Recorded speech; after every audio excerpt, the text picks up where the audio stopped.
It's fall and it's a good time to assess your plants and have a look and see what kind of damage the pests and diseases have done this year. In this video, I'm going to show you a number of different problems in my garden, and I'm going to tell you what I do about them.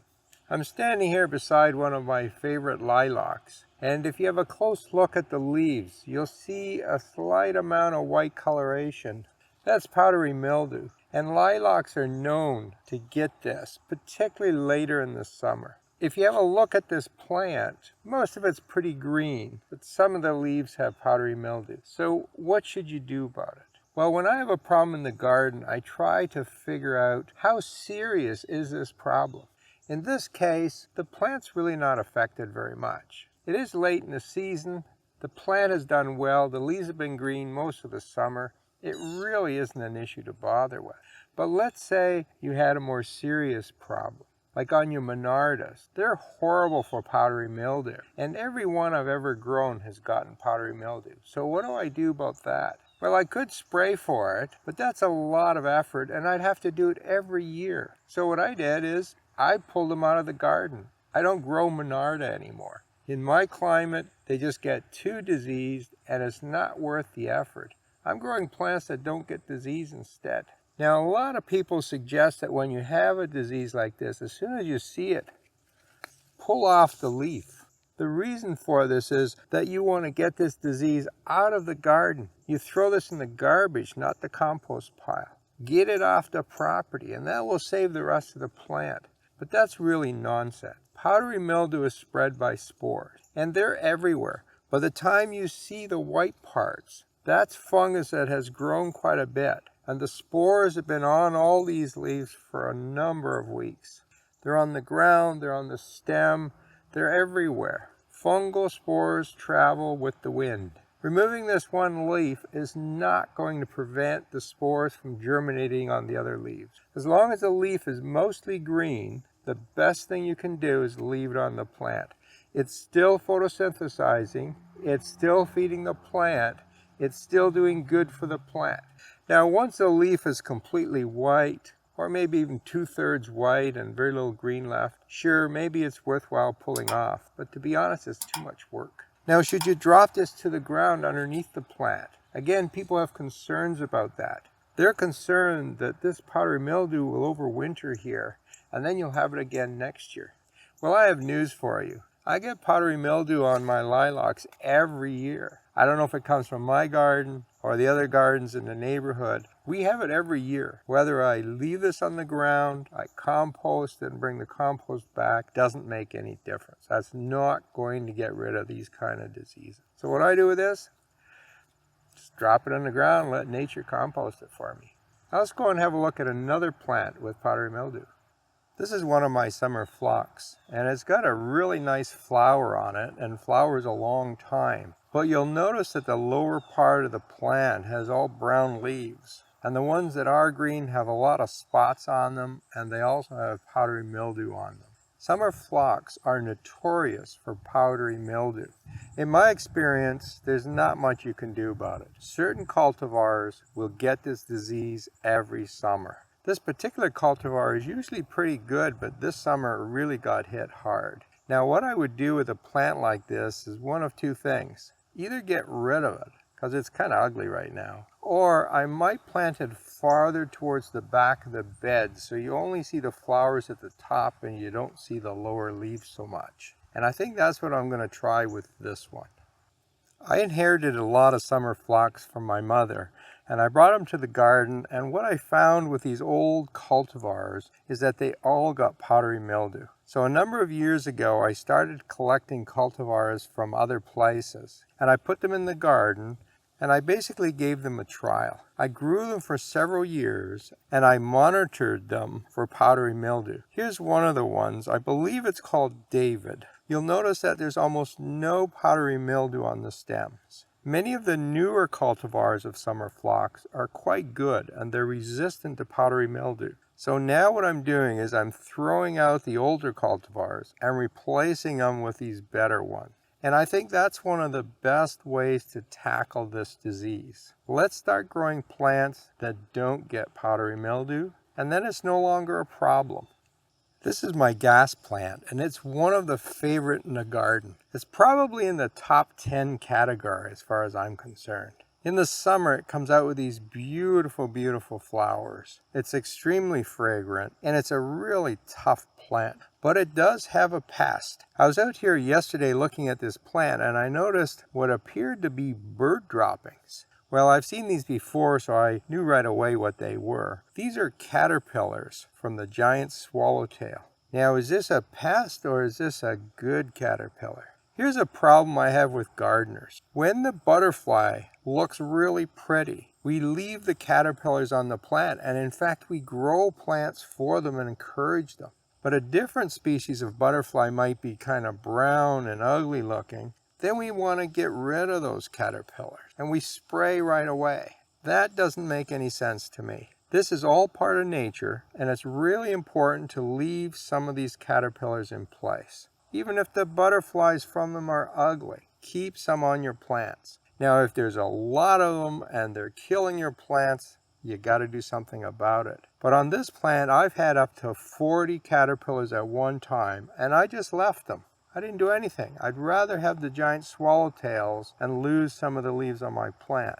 Now, about a week later, I came out and looked at that plant, and guess what? Most of those caterpillars were gone. I'm sure the birds came and had a feast of them. Most caterpillars and grubs on my plants just get left. They will rarely kill a plant, and most of the time they do very little harm to the plant. Look at my lawn. It's all dug up. Well, I guess during the night I had either skunks or raccoons come out, and they're getting rid of the grubs in my lawn, which I actually like. But they're not too neat about it. They leave these piles of dirt behind. So what do you do about this? Well, I could go to the hardware store and pick up some spray and spray my lawn, try to kill my grubs. Or what I prefer to do is I don't do anything.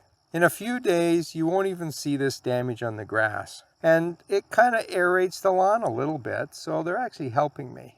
It's important, and try and figure out how serious they are. To a new gardener, these are big problems, and they post online about a solution, and there's things you can do about it. To the experienced gardener, this is just part of nature, and we let it go. Now, if these raccoons were digging up all my lawn, I might do something about it. But all lawns have some grubs, and if you have raccoons and skunks around, they will do a bit of digging in spring and fall. Just part of gardening. This is another one of my favorite plants. It's a persicaria. The problem with it is that it gets attacked quite badly by Japanese beetles. They skeletonize the leaves, and they actually make a mess of the plant. But it's later in the fall now, middle September. Things have cooled down, the beetles are gone, and the plant's regrowing. All of the new leaves are fine. Now down here, some of the older leaves are skeletonized, but you can see it hasn't really harmed the plant. It's flowering like crazy, making new leaves, very healthy. I know this plant will be here again next year. So even with Japanese beetles, I tend to live with it. I did have a couple plants in the garden that got attacked really badly. One I moved out back trying to get the beetles out of my main garden. The other one died, so that solved that problem. So now I just leave them. Now when I kneeled down here to do this, I noticed for some reason this plant is just covered in wasps. There's also some honeybees on here, which are probably from my hives, but I've never seen this many wasps in one spot. And there's another pest I see talked about a lot on social media. How do I kill those wasps? They're attacking me. Well, here's some news for you. Leave them alone. If a wasp's nest is near people, so it's near the doorways where you go in and out of the house, you have to deal with that. Maybe if they're on the deck or on a chair where someone's sitting, you have to get rid of that nest. I understand that. Because if you disturb their home, they will attack you. I was stung once this summer. I was picking up a rock and it just happened to be right near a ground nest, and I didn't know it was there. They got excited. They thought I was attacking them, and so they stung me. So it was really my fault. I was interfering with their home life. Out in the garden here, the wasps won't bother you. And you can come up and touch them out here. You can move them around. There you go. There's one sitting on my finger, a yellow jacket wasp. He's not going to bite me because I'm not hurting him. In a few minutes, he'll just fly away. You have to learn to live with these wasps. They are important insects because they are predators. They eat insects. They help keep my plants clean. So most wasps should be left alone. Most wasp nests are fine in the garden. The nectar on these flowers must be really sweet because wasps love sweet stuff. And that must be what it's attracting all these wasps here. You learn something new in the garden every day. These are my Sweet 100 cherry tomatoes, and it's one of my favorite tomatoes. I've been growing it for over 40 years, and I always get this disease. The lower leaves, they go brown, they get spotted, they fall off. This is septorial leaf spot, and I get it all of the time. Doesn't really matter what I do to the plants. I can take the infected leaves off, I can clean up in the fall. Doesn't matter, I'm going to have it again next year. This travels by spores, and the spores are all over the place. And next summer, those spores will be flying around in the air currents, and they're going to find my plants, and I'm going to get it again. I've given up trying to control this, and it doesn't really matter because I get lots of tomatoes. These are annuals, so in a couple of weeks we'll get a frost, and I don't really care if the plant isn't in perfect shape, as long as I got a great harvest. Here's my pitiful cucumber plant. I usually start a couple cucumber plants indoors and get them growing to a good size before I plant them out. That way I find I get an early harvest. Then I'll take a couple more and I plant them directly in the ground as seeds. And so from those plants I get a late season harvest. And that gives me a good combination and lots of cucumbers. Normally I get a good crop, but I do see powdery mildew and downy mildew on the plants, and it certainly affects the harvest to some extent. For whatever reason, this year, all of these yellow spots on the leaves are downy mildew, not powdery mildew, and it's important for gardeners to know the difference. I did harvest about 7 cucumbers from these 4 plants, but I usually get much more. And when I went online, I see that in Ontario, lots of other people have had really terrible crops this year. So this isn't a unique problem in my garden. It has something to do with the temperatures we've had this year. They've been kind of screwy. Really cold in the spring, then it got really hot for quite a while, then it got really cold again, and I guess that was just perfect for this disease and it took over the plants. So what do? Well, I have 2 options for next year. I could spray my plants, and apparently milk works for powdery mildew, and I think it also works for downy mildew. The other option is I can select a different cultivar, and I think I'm going to do that next year. I'm going to look for some hybrid seeds that are resistant to these 2 diseases. That should cut down the amount of disease I get. I don't have to spray them, and I should end up with a better harvest.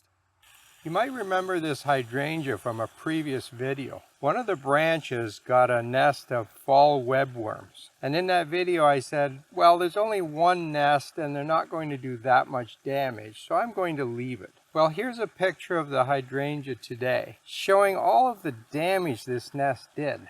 Well, you can see that there's almost no damage at all. They did eat a couple leaves, but most of them are still there. A few of them crawled on the stem next to it and did a little damage there. But overall, there really wasn't much damage to this plant. Now, I don't know if the webworms matured or if some birds came in here and got them, but the moral of this story is, leave nature alone. Unless the pest is going to do a lot of damage, just leave it.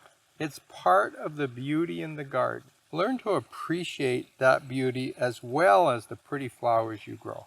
By now you're probably thinking, this guy doesn't do anything about pests and diseases. He just leaves them all. And you know what? That's mostly true. I can live with most things in the garden, and I actually don't see that many pests and diseases because I have a lot of different plants growing. As long as you have that, you get pests. You also get the predators of those pests, and they take care of their problem for me. As far as diseases go, I tend to pick plants that don't have diseases. And if I pick them poorly, I'll get rid of them and replace them with something else. But there is one exception. This year, I did spray for something, and that was the gypsy moth. We had lots of them last year, and this year was going to be a bumper crop of them. So I did get some BTK, and I sprayed a lot of my shrubs, especially things like crab apples. This is a weeping crabapple, and it just gets covered with gypsy moth caterpillars. So I sprayed it, and it's actually done pretty good. It kept most of its leaves. Even some of my evergreens got chewed on last year, so I gave them a spray. And for the most part, there's very little damage there. They did do a little damage, but the spray worked quite well. Now, I don't expect a gypsy moth explosion next year, so I think we'll be all right, and I probably don't have to spray. As far as everything else in the garden goes, I just lived with it. As you gain more experience in the garden and you start selecting better plants, most of these pests and diseases will simply disappear, and when that happens, you will learn to enjoy your garden more. Don't fight those things.